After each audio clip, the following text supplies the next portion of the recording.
परम पिता परमात्मा पूर्ण ब्रह्म सर्व सृष्टि रचनहार कबीर देव कबीर परमेश्वर ये हम सभी आत्माओं के जनक हैं। ये सर्व उत्पादक प्रभु हैं। ये परमात्मा वही परमात्मा जो हमारे सदग्रंथों में परम अक्षर ब्रह्म के नाम से, परम दिव्य पुरुष के नाम से विख्यात हैं, प्रसिद्ध हैं, पूर्ण ब्रह्म के नाम से। वो परमात्मा सतलोक में रहते हैं, जिसको श्रीमद् भगवत गीता अध्याय नंबर 18 के श्लोक नंबर 62 में कहा है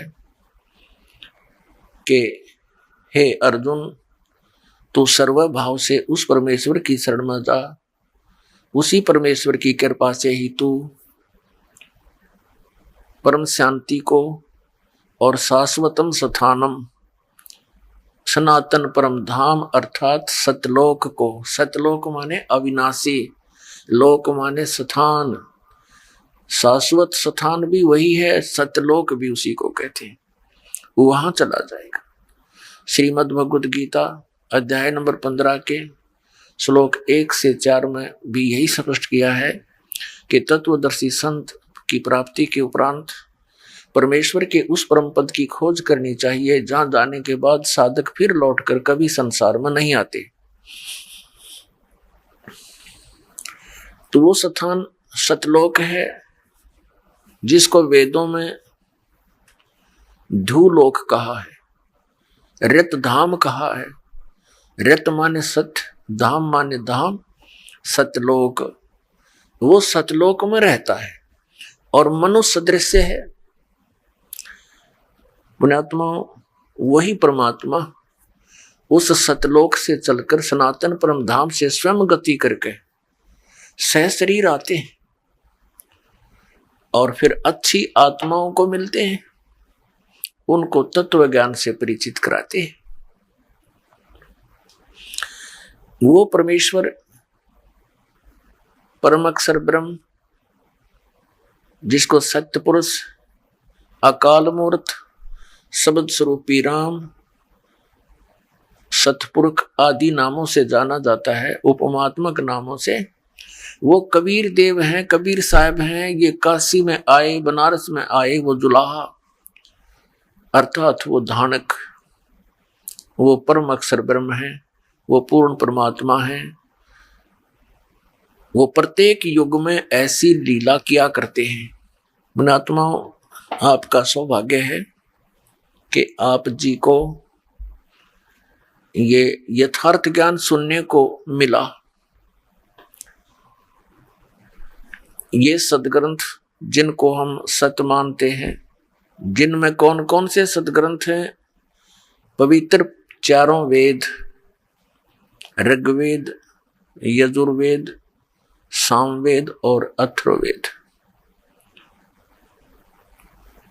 5वां वेद है, उसका तो इनको ज्ञान ही नहीं है, अभी तक हमारे प्रकाश में आया ही नहीं था। इनके अतिरिक्त पवित्र श्रीमद् भगवत गीता, पवित्र 18 पुराण आदि ये जो सदग्रंथ है, ये लगभग 5500 वर्ष पूर्व श्री वेद व्यास जी द्वारा लिपिबद्ध किए गए थे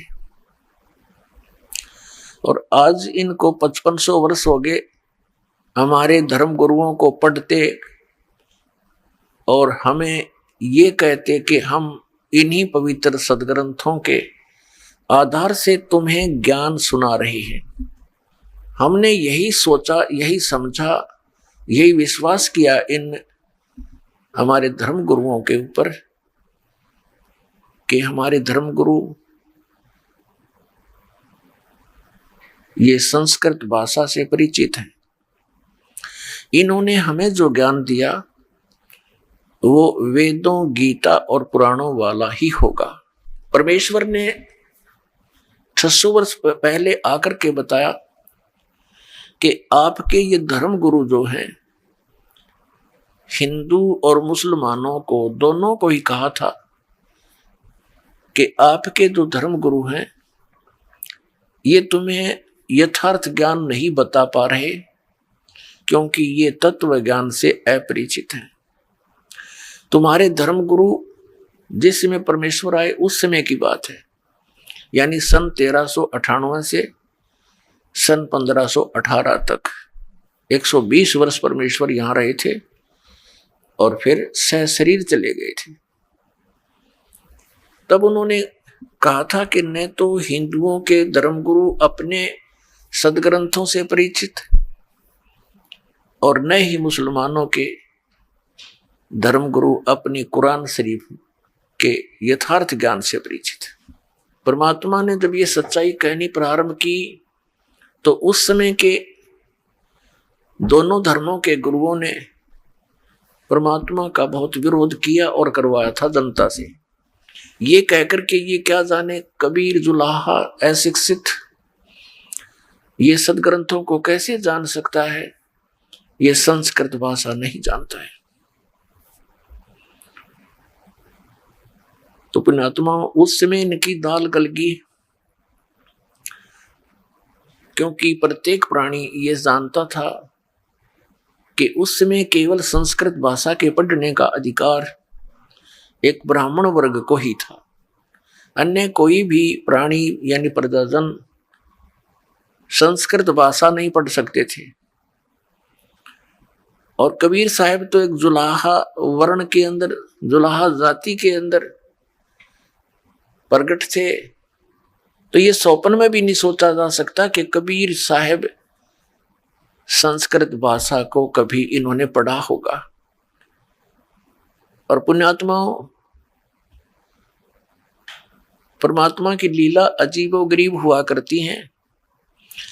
उन्होंने जानबूझकर इस वर्ण में शरण यानी इस वर्ण में रहे आए प्रकट हुए, क्योंकि कोई ये ना समझ ले आने वाले समय में कि यदि वो ब्राह्मण वर्ण में होते तो ये सोच सकते थे कि उन्होंने कभी सदग्रंथों को पढ़ लिया होगा, इसलिए उन्होंने अपनी वाणी में ये सब यथार्थ लिख दिया। तो ये लीला थी परमात्मा की कि उस वर्ण में, जुलाहा वर्ण में, जो कि संस्कृत के निकट भी नहीं जा सकते, ब्राह्मणों से भी दूर 10 कदम दूर खड़े होकर बातें करते थे, शूद्र को निकट नहीं आने देते थे ब्राह्मण लोग। तो उस समय परमात्मा ने अपनी अमृत वाणी बोली थी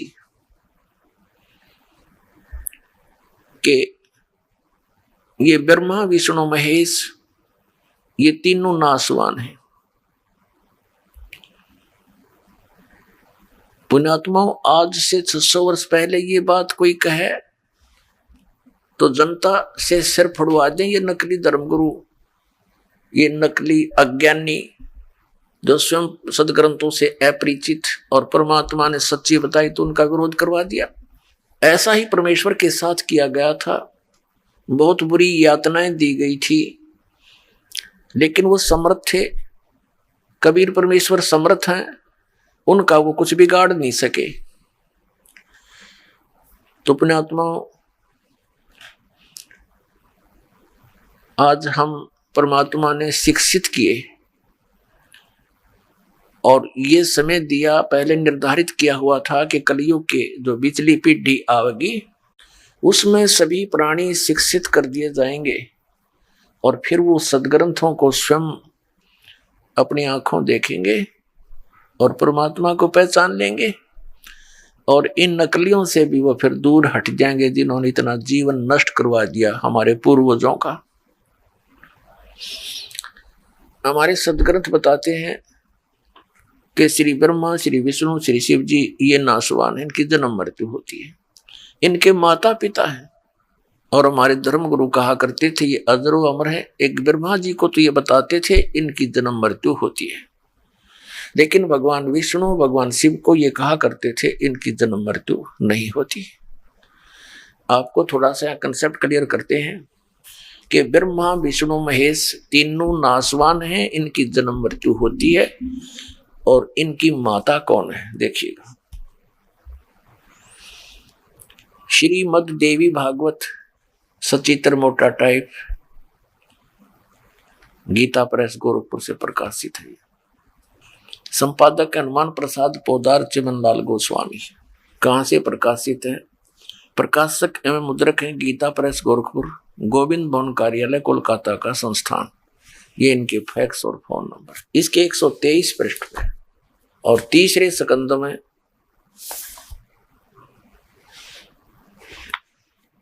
या 123 पृष्ठ पर भगवान विष्णु कह रहे हैं तुम शुद्ध स्वरूपा हो, ये सारा संसार तुम इसे उद्भासित हो रहा है।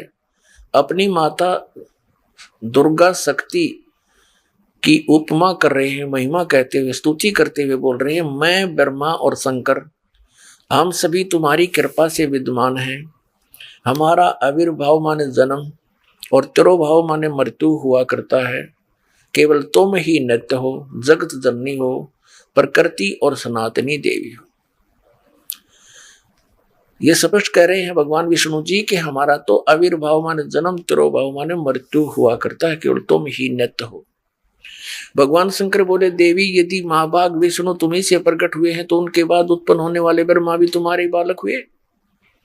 फिर मैं तमोगुणी लीला करने वाला शंकर क्या तुम्हारी संतान नहीं हुआ? अर्थात मुझे भी उत्पन्न करने वाले तुम ही हो। शिवे संपूर्ण संसार की सृष्टि करने में तुम बड़ी चतुर हो। इस संसार की सृष्टि, स्थिति और संहार में तुम्हारे गुण सदा समर्थ हैं। उन्हीं तीनों गुणों से उत्पन्न हम ब्रह्मा विष्णु एवं शंकर नियमानुसार कार्य में तत्पर रहते हैं। इस पवित्र पुराण ने श्री देवी भागवत ने यानी श्री देवी पुराण ने इन चंद पंक्तियों में ये 5 कंसेप्ट क्लियर कर दिए,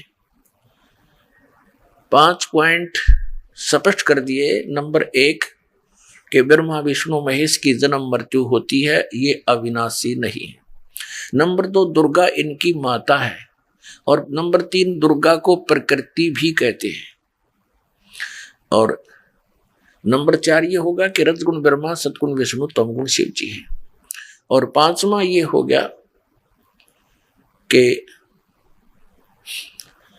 ये केवल नियमानुसार कार्य में ही तत्पर रहते हैं। ब्रह्मा विष्णु महेश केवल वर्क डन दे सकते हैं, आपके भाग्य में, प्रारब्ध में या किसी भी प्रकार का लाभ हानि कम और अधिक ये नहीं कर सकते। अपनात्माओं, पवित्र हिंदू धर्म के प्रवर्तक आदि शंकराचार्य जी माने जाते हैं। और उन्होंने फिर 4 पीठ बनाई थी। प्रत्येक पीठ पर अपने सुयोग्य शिष्य, एक सुयोग्य शिष्य को उस पर दोस्त प्रतिष्ठित किया था। उनके लिए फिर एक नियम बना दिया था, मठ आमनाए बोलते हैं उसको। वो पुस्तक विधान बनाकर इनको वो दे गए थे कि ऐसे तुम करते रहना। तो सर्वप्रथम हम आदि शंकराचार्य के विचारों को ही पढ़ें, वो क्या ज्ञान देकर गए हैं। पुण्यात्मा, उससे पहले सतयुग त्रेता द्वापर में अलग से कोई विधान नहीं था, कोई धर्म नहीं था, और सभी वेदों अनुसार ही साधना किया करते थे। कोई भी धार्मिक अनुष्ठान होते थे वो वेद मंत्रों से ही किया करते थे। और आदि शंकराचार्य जी ने हमें क्या ज्ञान दिया? पुण्यात्माओं, जो शंकराचार्य जी हुए हैं प्रथम, उनका एक बहुत बड़ा योगदान है, एक बड़ा उपकार है। उन्होंने बुद्ध धर्म के प्रचार को रोक दिया। चीन में हुआ था बुद्ध धर्म का प्रचार, पूरा चीन नास्तिक हो गया।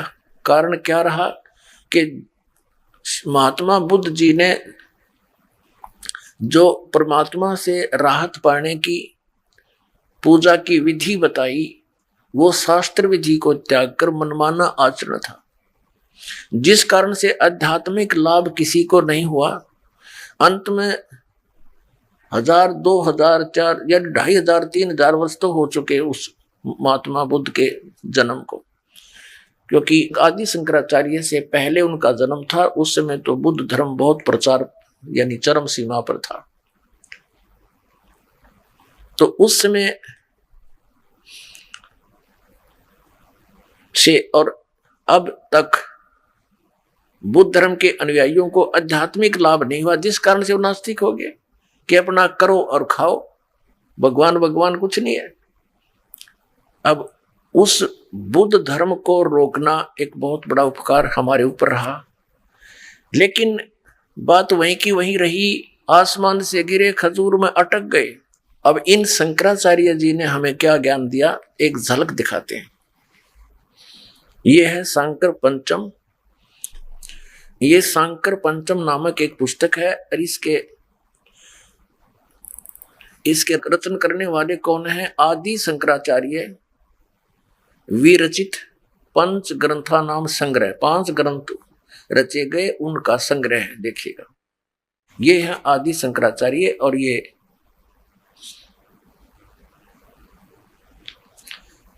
इसकी अनुवाद करता कौन है? इन्होंने संस्कृत में लिखा था। अनुवाद करता है, व्याख्याकार हैं जगत गुरु शंकराचार्य स्वामी स्वरूपानंद सरस्वती जी महाराज।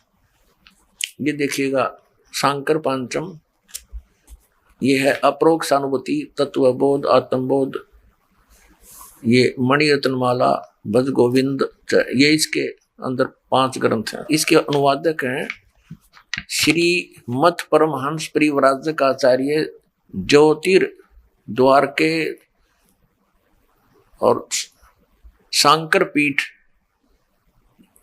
द्वाधीश्वर जगत गुरु शंकराचार्य श्री स्वरूपानंद जी सरस्वती स्वामी वरिया, शारदा पीठम प्रकाशन द्वारका। अब यहां से देखेंगे इसको।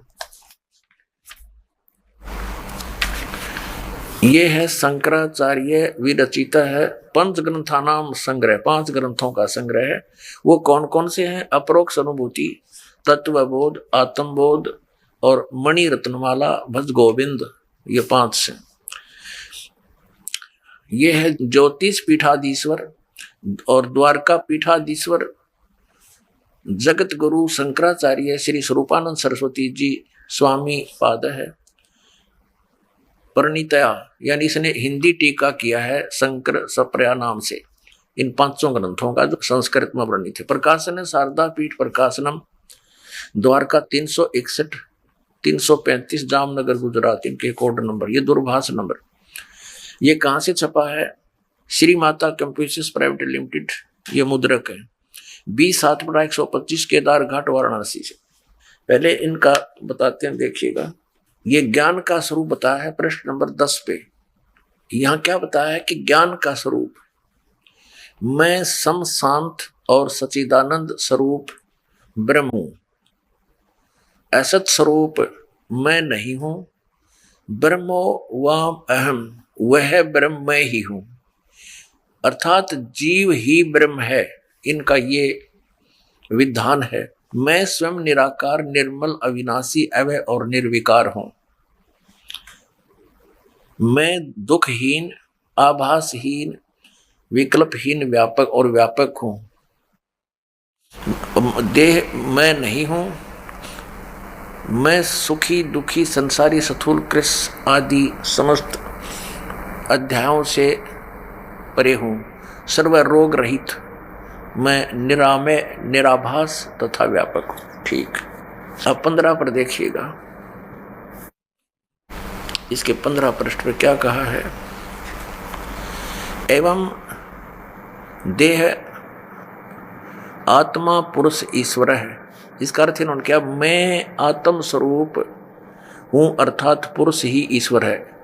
यहां थोड़ा सा घुमा गई, मैं आत्म स्वरूप ईश्वर है, मैं आत्म स्वरूप ईश्वर हूं, ये कहना था। मैं आत्म स्वरूप हूं, पुरुष ही ईश्वर है, यानी मैं ही ईश्वर हूं, इसका अर्थ यह है। इन्होंने थोड़ा घुमा दिया अनुवाद करते समय, कोई बात नहीं, आगे फिर देखते हैं। अब पृष्ठ 46 और 47 पर ले चलते हैं। ये देखिएगा, ये 45 पृष्ठ पे इसी ये साफ लिखा शंकर पंच के ये अप्रोक्षानुभूति नामक ग्रंथ का अनुवाद यहां चल रहा है। इसके अंदर ही इस पे क्या कहा कि मैं ब्रह्म ही हूं। ठीक हो गया। फिर यहां लिखा है 46 पे अहम ब्रह्मास्मि, मैं ब्रह्म ही हूं। यह सदवर्ती से जो परमानंदायिनी निरालम सतिथि है उसे ध्यान कहते हैं। ये इनका ध्यान है कि मैं ब्रह्म ही हूं, मैं भगवान ही हूं। अब आते हैं 71-72 पे। ये प्रश्न नंबर 71 पर आत्मबोध नामक ग्रंथ है, इसका अनुवाद किया है। यहां देखिएगा, किंतु असंग सचिदानंद स्वरूप प्रकाश रूप सर्व आत्म सर्व अंतर्यामी चिदाकाश स्वरूप हूं मैं ही। मैं देह पुरुष, मैं देह हूं पुरुष हूं ऐसा नहीं, ये तो सब नकारा किया कि ऐसा निश्चय नहीं होना चाहिए। पुरुष नहीं हूं, किंतु ये है आगे फिर लिखा है कि मैं स्वयं ब्रह्म ही हूं, मैं स्वयं भगवान ही हूं। जीव के विषय ये ज्ञान है इनका। अप्रोक्ष ज्ञान द्वारा संपूर्ण कर्म बंधनों से वह ज्ञानी सर्वथा मुक्त हो जाता है, वही सच्चा जीवन मुक्त है। अब 72 पे देखियो, ये 72 पृष्ठ है आत्मबोध का शंकर पंचकम। इसमें क्या लिखा है कि मैं ब्रह्म ही हूं, ऐसे निष्ठात्मक ज्ञान द्वारा संचित कर्म नष्ट हो जाते हैं। अच्छा, ये तो इसने बता दिया कि मैं ही ब्रह्म हूं, जीव ही परमात्मा है। इसे सिद्ध हो गया कि वह ईश्वर मैं ही हूं, यानी जीव ही परमात्मा है। इनका ये विधान है। और फिर ये क्या कहते हैं, श्री कृष्ण और शंकर भगवान की पूजा करनी चाहिए। देखिएगा, इसी के शंकर पांचम चल रहा है 136 पर। ये शंकर पांचम पंच के श्री मणि रत्नमाला में 136 पृष्ठ पे ये यहाँ इसका श्लोक है। इस श्लोक का ये स्वरूपानंद जी श्री आदि शंकराचार्य द्वारा लिखे गए अपने अनुभव का ही अनुवाद कर रहे हैं। इसमें पूछा कि कार्य किम, क्या करना चाहिए, किम विधेयम, क्या विधान है। तो कहता मलिनम शिव अर्चा।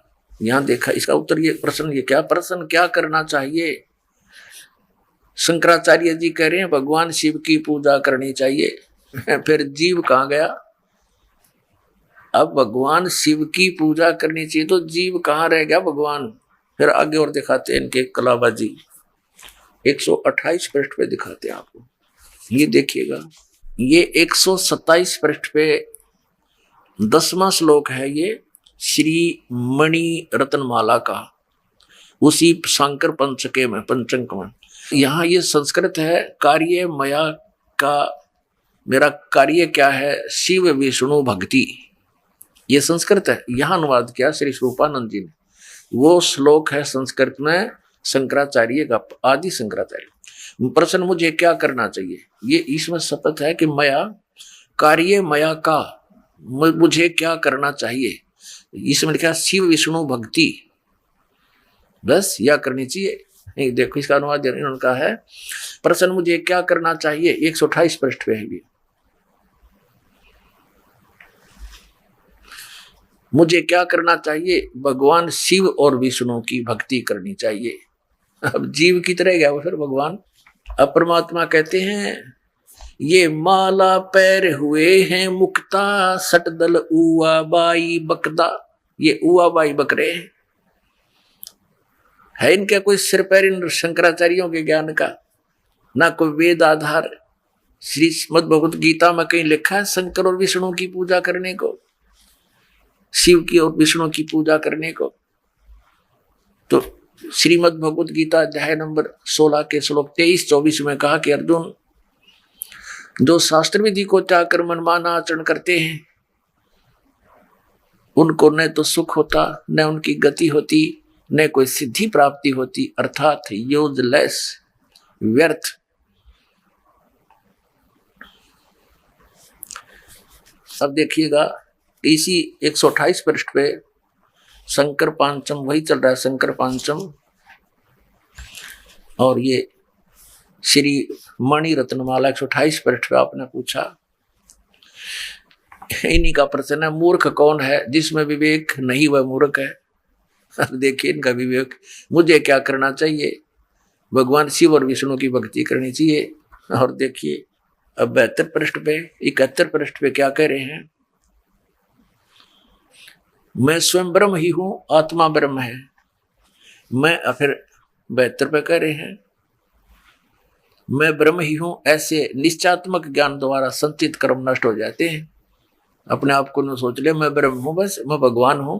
फिर शंकर भगवान की पूजा किस लिए करनी जरूरत है? इससे तो सारा काम बड़ी ज्ञानियों कहण मात्रते हैं, सोचन मात्रते हैं कि मैं भगवान हूं। फिर भगवान शिव और विष्णु की पूजा की क्या आवश्यकता रहेगी? तो आप निर्णय कर लेना मूर्ख कौन है।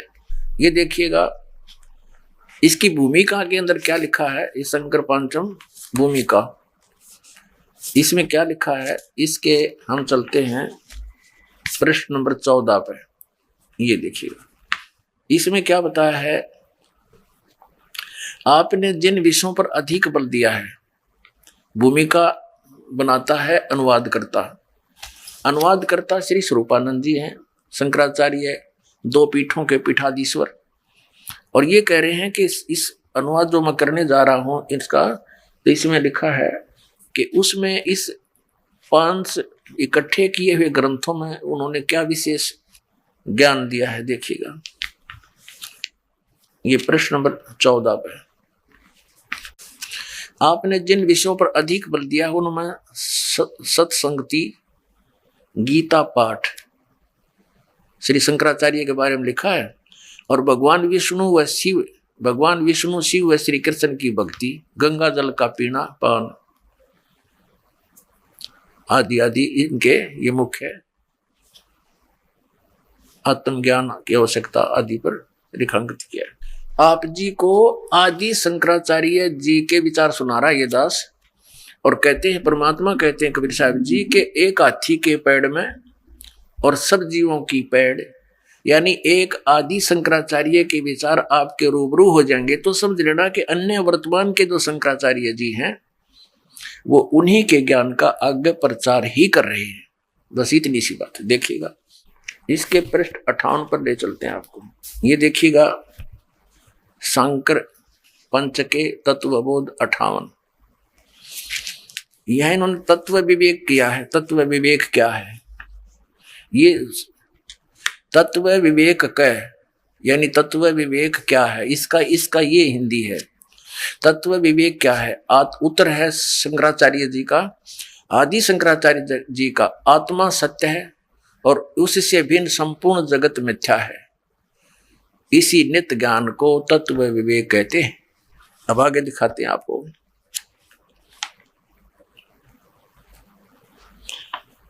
इसके 99 पृष्ठ पर ले चलते हैं। ये 99 पृष्ठ पर देखिएगा, 99 पृष्ठ पर, दुख, राग, द्वेष, भय और उद्वेग आदि मन के धर्म हैं, मेरे नहीं हैं। जब मैं मन वाला ही नहीं हूं तो भला मेरे साथ दुख आदि विकारों का संबंध ही क्या हो सकता है? श्रुति ने आत्मा को प्राण से रहित, मन से रहित एवं शुद्ध रूप में प्रतिपादित किया है। ये देखिएगा इसी शंकर पांचम के पृष्ठ नंबर 77 पे क्या कहा है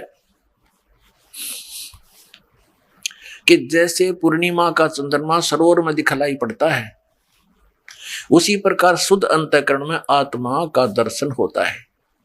ठीक है, अच्छा अब आते हैं। अब इन्होंने यहां बताया है 10 पृष्ठ पे कि मैं स्वयं निराकार यानी आत्मा निराकार, निर्मल, अविनाशी, अव्यय और निर्विकारी हूं। आत्मा को निराकार बता रहे हैं ये कि मैं निराकार हूं खुद। और यहां कह रहे हैं जैसे पूर्णिमा का चंद्रमा सरोवर में दिखाई पड़ता है, उसी प्रकार शुद्ध अंतःकरण में आत्मा का दर्शन होता है। अब 64 पृष्ठ पर देखिएगा, आत्मा को डिफाइन किया है। आत्मा क्या है? आत्मा क्या है?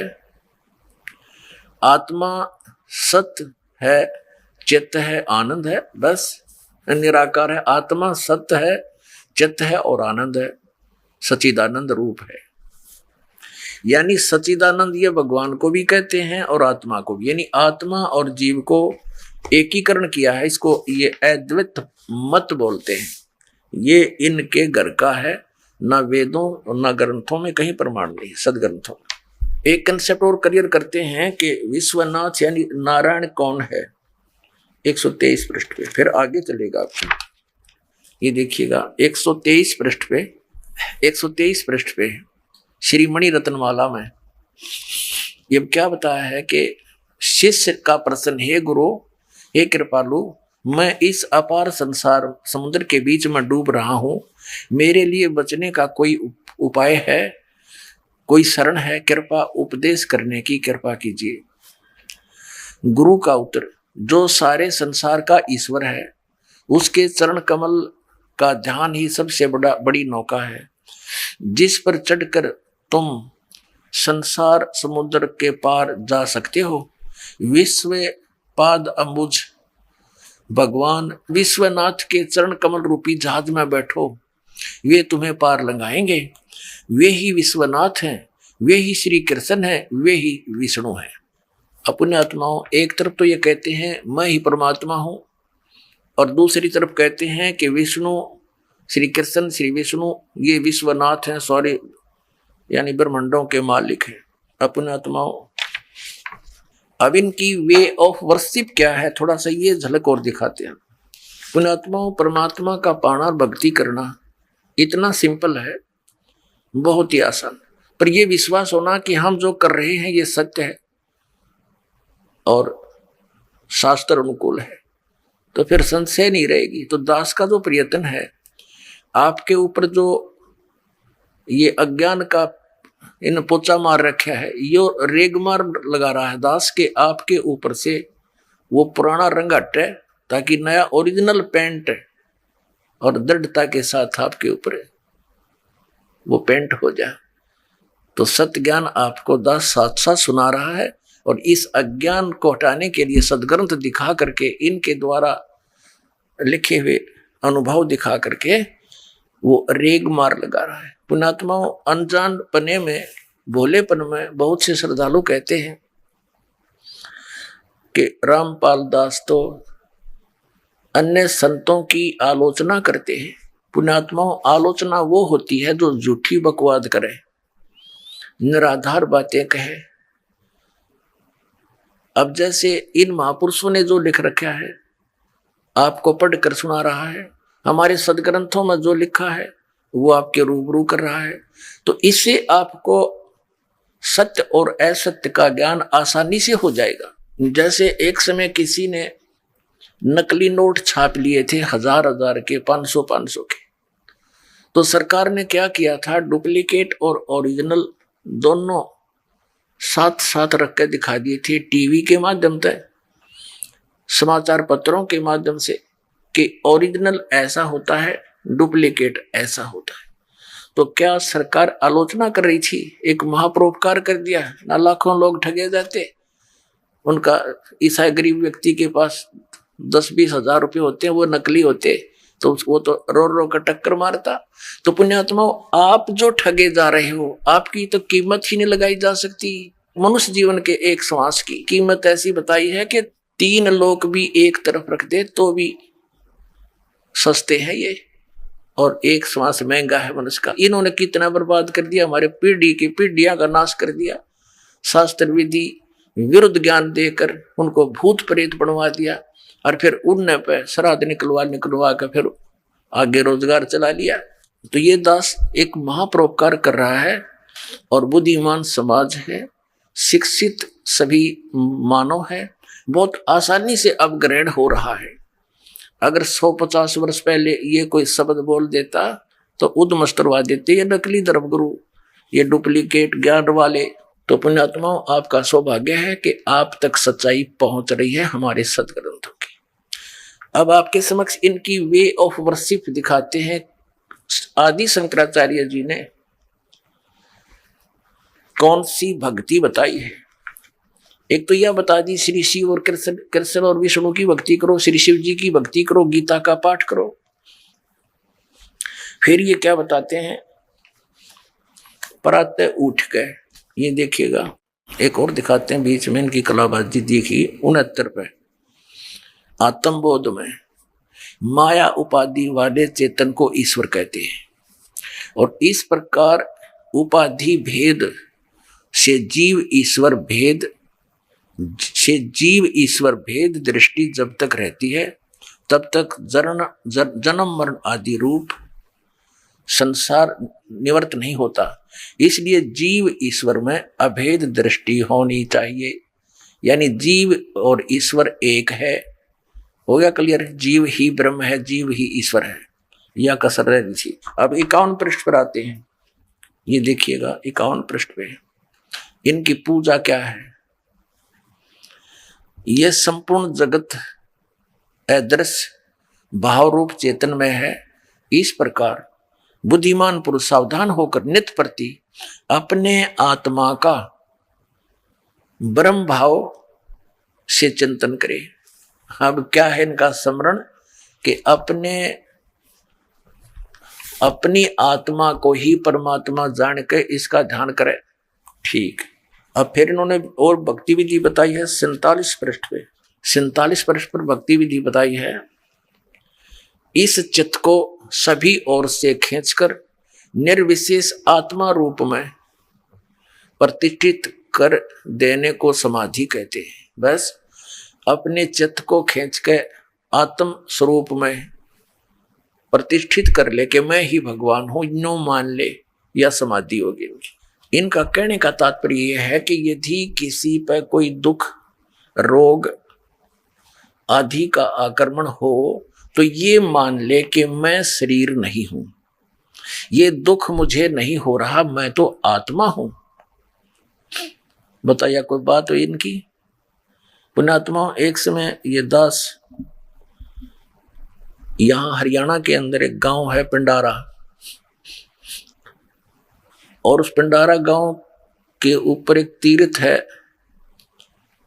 तीर्थ है इनका, जहां अमावस्या के दिन स्नान करते हैं लोग। तो वहां एक 2 घीसापंथी आश्रम है, 2 संतों के। तो उनमें से एक ने सत्संग करवा रखा था 4-5 दिन का। तो वहां बुला रखे थे कई साधु प्रवक्ता, प्रवचन करता। उनमें से एक था ये सरस्वती, यानी ये आदि शंकराचार्यों का चेला। वो यही कह रहा था रह के कि आत्मा ही परमात्मा है, जीव को भ्रम हो गया है कि तू शरीर है, तू देह है, इसलिए ये दुखी है। और प्रवचन करे, बड़ी बड़ी बातें बनाओ और कथा सुनावे। तो दूसरे जो वक्ता थे उसके साथ बैठे थे, उनकी बना रखी थी बैठने की तख्त डालकर स्टेज सी, श्रोता नीचे बैठे सुन रहे थे। तो अन्य वक्ता बड़े अपने आप को उससे डिप्रेस समझ रहे थे, और श्रोता भी उसकी बातों को सुनकर ऐसे ताली पीट रहे थे। कि वो क्या बताता है कि एक समय मैं चला जा रहा था, रास्ते में एक व्यक्ति बहुत दुखी था, पीड़ा से करहा रहा था। मैंने उसको बताया कि तू शरीर नहीं है, तू तो आत्मा है, आत्मा निर्लेप है, निराकार है, उस पर ये विकार नहीं होते, दुख सुख उसको होता ही नहीं। अरे भोले मानव, तू क्यों दुख पा रहा है? तो केवल भ्रम में दुखी है। और वो क्या कहता है कि उसी समय उसको आत्मबोध हो गया, उसको पीड़ा रही नहीं, परमात्मा 2 मिनट में समझ में। ये है आत्मबोध और ये है तत्व ज्ञान। अब इस तरह वो कहता रहा। जैसे अगले दिन सत्संग समापन होना था, उससे पहले वाली रात्रि में वो नए प्रवचन करके उठ गया। रात के 12-1-1:30 बजे से उसका पेट में दर्द हो गया, और इतनी बुरी तरह हो गया ना, चिल्लावा डांगर की तरह, पशु की तरह। वो जितने भी भगतजन विश्राम कर रहे थे सब उठ के आगे, वो वक्ता भी जो दूसरे कमरों में थे वो भी आगे। तो पता चला कि उस काशी विद्यापीठ के पढ़े हुए सरस्वती का पेट में दर्द हो गया। दूसरे आश्रम से गाड़ी लाए, गाड़ी में डालकर बैठाकर उसको ले गए जींद शहर में, 2-2.5 किलोमीटर दूरी पर है। वहां उसका ट्रीटमेंट हुआ। 2 बजे ले गए थे, सुबह 6-7 बजे वो कुछ राहत मिली, फिर वापस ले आए। वो गाड़ी से उतर कर ऐसे चल रहा था जैसे जच्चा चला कर, फिर धीरे धीरे कदम रखे, मुंह नीचे न लटका रहा। तो दूसरे जो वक्ता थे वो उसके इर्द गिर्द मंडरा गए और कहने लगे, स्वामी जी अरे तू तो आत्मा है, तुझे पीड़ा तो होती ही नहीं, क्यों चिल्ला रहा था? कहता चल चल अपना काम करे। तो पुण्यात्माओं, बीजक की बात कहें बीजक नाई हाथ, ये पृथ्वी डोबण उत्तर रेखा कै मीठी बात।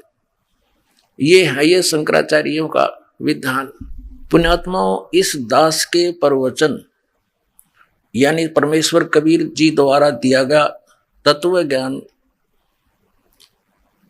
ये सन 2003 में फरवरी में एक आस्था चैनल पर चला था। वो केवल 3 महीने चल पाया था कि सबके बौखला गए और सब इन नकली गुरुओं ने उस पर दबाव डलवा के बंद करवा दिया। ठीक है, हमने अपना दूसरी तरह प्रचार सीडी के माध्यम से, पुस्तकों के माध्यम से शुरू किया। फिर परमात्मा ने दया करी, इस पवित्र चैनल साधना पे कि इन्होंने ये प्रचार शुरू किया। बहुतेक का विरोध भी हुआ, लेकिन इसके जो मालिक या वहां के जो प्रबंधक इस ज्ञान से अच्छी तरह परिचित हुए कि वास्तव में सत्य यही है और एक मीडिया का कर्तव्य भी सत्य को ही प्रचार करना है ताकि जनता का उद्धार हो। ये राजनीतिक ऊटपटंग अटपट तो आप बहुत सुना लेते हो, तो वास्तविक पुण्य का कर्म ये है। तो अब इस प्रारंभ में जब इसके ऊपर शुरू हुआ साधना चैनल पर, हमारे भक्तों के पास बहुत ही इन नकली गुरुओं के और इनके शिष्यों के, इनसे संबंधित रोजी रोटी वालों के बहुत अब शब्द सुनने पड़े, लेकिन हिम्मत नहीं हारी। तो आज पूरा मानव इस तत्व ज्ञान से परिचित हो गया। अब इन जो धर्म गुरु हैं हमारे पवित्र हिंदू धर्म के, अब इनको शर्म आने लगी अपना इष्ट बताने में। जैसे अब एक भक्त कह रहा था कि हमने एक शंकराचार्य से प्रश्न किया कि जी आपका इष्ट देव कौन है?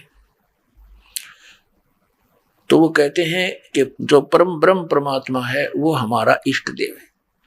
फिर प्रश्न किया कि कृपया इसको विस्तार से बताइए। कहने लगे तुम्हारा क्या अधिकार है विस्तार से पूछने का? अब ये शर्म आ गई इनको, क्योंकि इनके इष्ट देव कौन है? भगवान शंकर, भगवान विष्णु और भगवान श्री कृष्ण और श्री राम।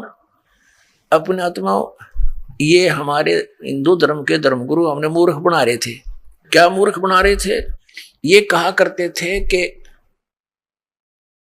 ईसाई धर्म के जो ईसा मसीह जी हैं वो भगवान के पुत्र थे, भगवान नहीं थे। और हजरत मोहम्मद जी ये भगवान नहीं थे, भगवान के संदेश वाहक थे, रसूल थे, पैगंबर थे। और हमारे सनातन धर्म में, हिंदू धर्म के अंदर ही परमात्मा स्वयं ही आते हैं कल्याण करने के लिए। और हमारे परमात्मा श्री कृष्ण और श्री राम ये स्वयं आए थे, ये स्वयं भगवान है। अब पुण्यात्माओं, अब श्री कृष्ण यानी श्री विष्णु जी या श्री राम ये विष्णु अवतार है और ये भी इस उसी के पुत्र हैं। किसके? जिसको ये परब्रह्म परमात्मा कहते हैं। वैसे तो इनको पता है नहीं वो परब्रह्म परमात्मा है कौन, वो तो दास बताओगा। ये तो इस काल को, सदाशिव को परब्रह्म परमात्मा कहते हैं। अब ब्रह्मा विष्णु महेश के माता पिता कौन है? ये कृष्ण जी ही विष्णु जी थे।